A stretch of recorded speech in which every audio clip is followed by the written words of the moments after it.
नमस्कार, स्नेहास क्रिएशन्समध्ये तुम्हा सर्वांचं खूप खूप मनापासून स्वागत। तर आज आपण भेळ तयार करणार आहोत, सोप्या पद्धतीने भेळ आणि घरच्या सामानाने भेळ। इंग्रेडियंट्स पाहूयात। कांदा, कोथिंबीर, शेंगदाणे तुम्ही साल्ट काढून पण घेऊ शकता, तसेही टाकू शकता। परत फरसाण, जितपत तुम्ही चिरमुरे घेतले त्याच्या अर्धा फरसाण घ्यायचा।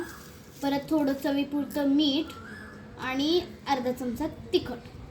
आणि हे बघा, मी एवढे चिरमुरे घेतलेले आहेत। आणि ग्रीन सॉस, चिली सॉस आणि रेड चिली सॉस। हे चटणी आहे, इमली चटणी आणि खट्टा मिठा चटणी, पाणीपुरीची चटणी आहेत आणि तेल।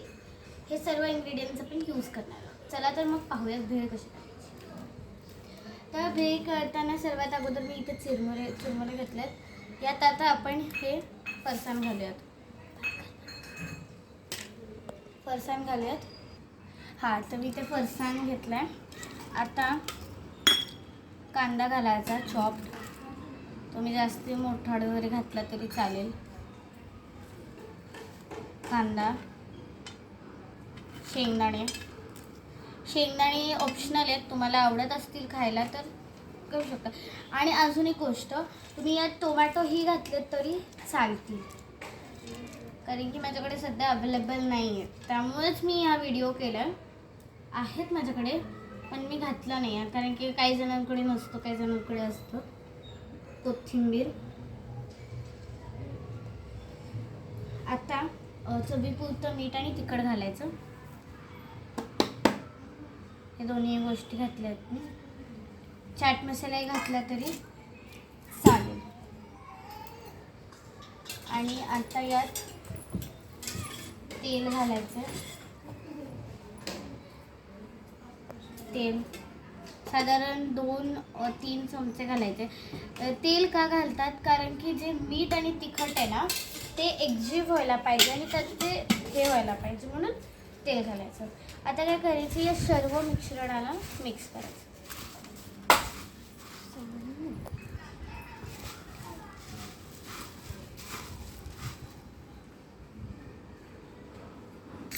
हां, तर इथं मी तिखट चटणी घेतली आहे, पाणीपुरीची मिळते।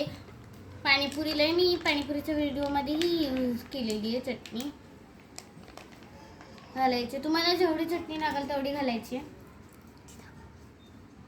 आणि हे आहे सुरभीची इमली चटणी, चिंच गुळाची चटणी म्हणा तुम्ही।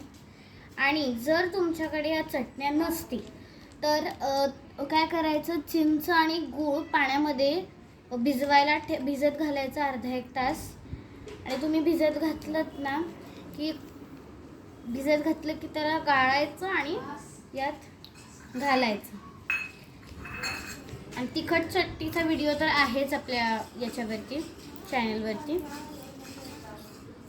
आता मी मिक्स करते। तर भेळ आपली रेडी आहे।